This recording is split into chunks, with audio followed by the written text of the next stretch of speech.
अँटिलिया स्फोटक आणि मनसुख हिरेन हत्या प्रकरणात मुंबईतल्या विशेष एनआयए कोर्टानं आरोप निश्चित केले आहेत. बडतर्फ पोलीस अधिकारी सचिन वाझे आणि माजी एन्काउंटर स्पेशलिस्ट प्रदीप शर्मा यांच्यासह एकूण 10 आरोपींविरोधात अखेर 5 वर्षांनंतर आरोप निश्चित केले. आरोप निश्चिती झाल्यामुळे या हाय प्रोफाईल प्रकरणाच्या प्रत्यक्ष सुनावणीचा आणि खटल्याचा मार्ग अखेर मोकळा झालाय. पाहूयात.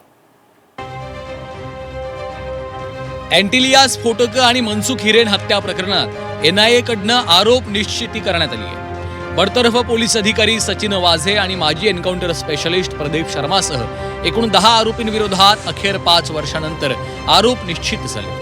मुंबईतल्या विशेष एनआयए न्यायालयाने हा मोठा निर्णय दिलाय. आरोप निश्चिती झाल्यामुळे या हाय प्रोफाईल प्रकरणाच्या प्रत्यक्ष सुनावणीचा आणि खटल्याचा मार्ग अखेर मोकळा झाला. सर्व आरोपींविरुद्ध बेकायदेशीर कृत्य प्रतिबंधक कायदा आणि भारतीय दंड संहितेच्या विविध गंभीर कलमांखाली खटला चालवला जाणार आहे. 25 फेब्रुवारी 2021 रोजी अँटिलिया निवासस्थानाबाहेर बेवारस SUV स्कॉर्पिओ गाडी आढळली होती. या गाडीत जिलेटिनच्या 20 कांड्या आणि धमकीचं पत्र सापडलं होतं. गाडी ठाण्यातील कार इंटेरियरचा व्यवसाय करणाऱ्या मनसुख हिरेन यांच्याशी संबंधित होती.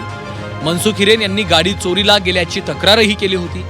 5 मार्च 2021ला मनसुख हिरेन बेपत्ता झाले आणि त्यांचा मृतदेह मुंब्र्याजवळच्या खाडीत सापडला. हिरेन यांची हत्या सचिन वाझे आणि त्याच्या सहकाऱ्यांनीच केल्याचा गंभीर आरोप हिरेन यांच्या कुटुंबियांनी केला होता.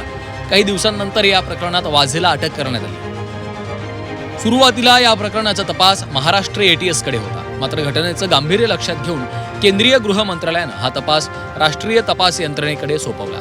तपासादरम्यान NIAनं कारवाई करत सचिन वाझे, प्रदीप शर्मासह इतर आरोपींना अटक केली आहे.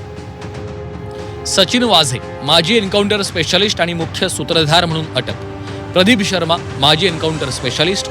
इतर आरोपी विनायक शिंदे, नरेश गोर, रियाझुद्दीन काझी यांच्यासह एकूण 10 जणांना अटक. NIA कडनं आरोप निश्चिती झाल्यानंतर भाजपचे मुख्य प्रवक्ते नवनाथ बन यांनी ठाकरेंच्या शिवसेनेवर टीका केली आहे. वाझे काय लादेन आहे का म्हणणाऱ्यांनी आता आरोपपत्रावर उत्तर द्यावं अशी मागणी बन यांनी केली आहे. अँटिलिया प्रकरणात सचिन वाझेसह इतर आरोपींच्या विरोधामध्ये आरोपपत्र दाखल करण्यात आलंय. संजय राऊत, उद्धवजी ठाकरे मुख्यमंत्री असताना वाझे काय लादेन आहे का म्हणून ज्यांची पाठराखण करत होता त्या सचिन वाझे विरोधात आता आरोपपत्र दाखल होत आहे. ज्या पद्धतीनं महाविकास आघाडी सरकारच्या काळामध्ये 100 कोटी रुपयाच्या वसुलीचं प्रकरण गाजलं, तुम्ही मुंबईतल्या सगळ्यात मोठ्या उद्योगपतीच्या घराबाहेर देखील बॉम्ब प्लांट केला होता, हे पुन्हा एकदा सिद्ध झालंय.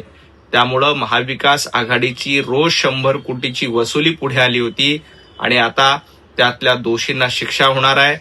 परंतु वाझे काय लादेन आहे का म्हणून ज्यांची पाठराखण करत होते ते उद्धवजी ठाकरे यावर बोलणार आहेत का? संजय राऊतांना आज पत्रकार परिषदेमध्ये या संदर्भात प्रश्न विचारला तर संजय राऊतांनी पळ काढला.